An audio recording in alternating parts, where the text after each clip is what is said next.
what is really undersold and has been undersold in the teachings of business, I guess maybe up until recently, is the power of those soft skills.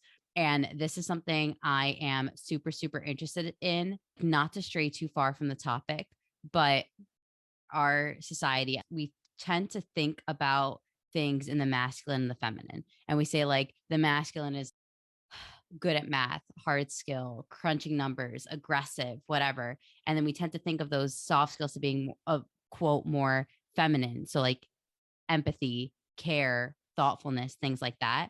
And it's funny because we might differ on this. I actually don't know if we've talked about this. So this will be interesting. I feel like at large, those quote feminine qualities are devalued.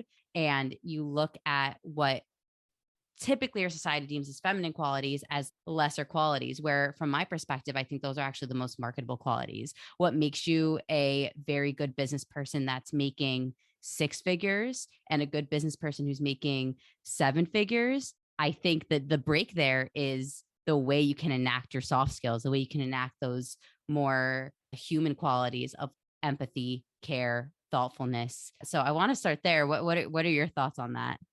That's an interesting point. Yeah, I would even add to that, kind of riding the line, the dividing line between the yin and yang, between the masculine and the feminine, right? Like, Hmm. this phrase that there's two sides to a coin, and then there's the edge, Yeah. but then there's actually, it's also a turn of phrase for there's one side and the other side, and then there's the truth.